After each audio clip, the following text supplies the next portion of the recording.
Halo semuanya, perkenalkan nama aku Keisha Silwa Brubangun dengan NIM 2209060809. Aku dari program studi Ilmu Politik, Fakultas Ilmu Sosial dan Ilmu Politik, Universitas Sumatera Utara. Pada video kali ini, aku bukan lagi membahas hal-hal yang mendasar tentang jaminan kecelakaan kerja atau JKK, tapi sudah membahas hal-hal yang mendalam seperti manfaatnya, cara klaim dan ketentuannya, iurannya, contoh kasusnya, dan masih banyak lagi. Nah, sebelumnya kita juga harus tahu apa itu Program Jaminan Kecelakaan Kerja atau JKK. JKK adalah program perlindungan sosial yang diberikan kepada pekerja terhadap risiko kecelakaan yang terjadi karena atau dalam hubungan kerja, yang termasuk kecelakaan saat dalam perjalanan dari rumah ke tempat kerja atau sebaliknya, serta penyakit yang diakibatkan oleh pekerjaan. Adapun manfaat dari program jaminan kecelakaan kerja ini, yang pertama itu mendapatkan biaya pengobatan dan perawatan sampai dengan sembuh.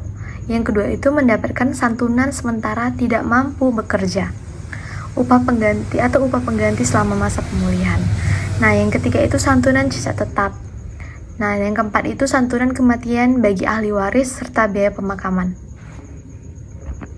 Nah, adapun iuran dalam jaminan kecelakaan kerja ini dibagi menjadi dua. Yang pertama itu kepada penerima upah atau PU, di mana pada kelompok ini iuran JKK sepenuhnya menjadi tanggung jawab pemberi pekerja. Artinya pekerja tidak dipotong gajinya untuk membayar iuran JKK, dan besarnya iuran ditentukan oleh tingkat resiko pekerjaan.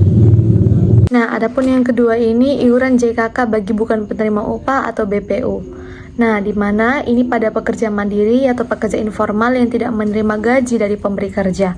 Itu seperti pedagang, petani, nelayan, pekerja lepas, dan pekerja mandiri lainnya. Untuk kelompok BPU ini, iuran jaminan kecelakaan kerjanya dibayarkan sendiri oleh peserta. Nah, besaran iuran ditetapkan berdasarkan penghasilan yang dilaporkan oleh peserta saat mendaftar. Nah, peserta dapat menyesuaikan pilihan iuran sesuai dengan kemampuan ekonominya. Dengan membayar iuran JKK atau jaminan kecelakaan kerja ini, pekerja BPU bukan penerima upah memperoleh perlindungan atas resiko kecelakaan yang terjadi saat bekerja, perjalanan kerja, maupun penyakit yang disebabkan oleh pekerjaan. Adapun syarat dan klaim JKK yang benar adalah yang pertama, laporan pemberi kerja wajib lapor ke BPJS Ketenagakerjaan maksimal 2 kali 24 jam. Yang kedua, memiliki kartu peserta BPJS Ketenagakerjaan yang aktif, IKTP sebagai identitas, kronologis kejadian, dan surat keterangan dokter. Yang ketiga, jika kecelakaan melibatkan lalu lintas, laporan kepolisian juga diperlukan, serta kwitansi biaya pengobatan. Yang keempat, seluruh biaya perawatan ditanggung dan difasilitasi kesehatan dari rumah sakit yang bekerjasama dengan BPJS Ketenagakerjaan. Nah, kita akan membahas contoh kasus, di mana contoh kasusnya itu adalah seorang pekerja proyek bangunan sedang memasang rangka atap di lokasi konstruksi saat bekerja.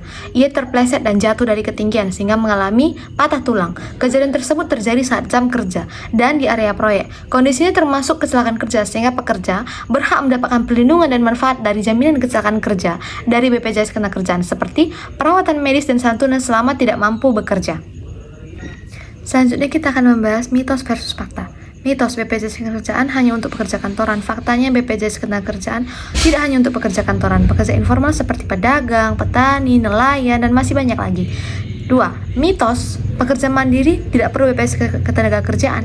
Fakta, pekerja mandiri justru membutuhkan perlindungan karena tidak memiliki jaminan dari perusahaan.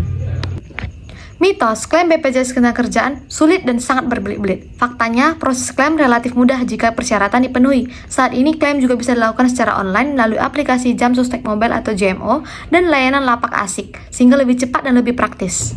Nah, jadi definisi kecelakaan kerja ini peristiwa yang terjadi secara tiba-tiba, tidak direncanakan, dan menimbulkan cedera, sakit, atau bahkan kematian yang dialami oleh pekerja dalam kaitannya hubungan kerja.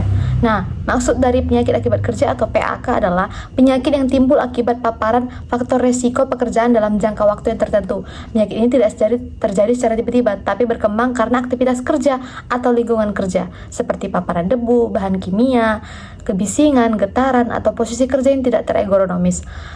PAK diakui sebagai bagian dari resiko kerja yang dapat memperoleh perlindungan program jaminan kecelakaan kerja atau JKK apabila terbukti berkaitan langsung dengan pekerjaan. Kita bisa ambil contoh dari PAK atau penyakit akibat kerja ini, di mana pekerja las mengalami iritasi mata dan gangguan penglihatan akibat paparan cahaya las tanpa menggunakan pelindung. Sekian video edukasi program jaminan kecelakaan kerja dari saya.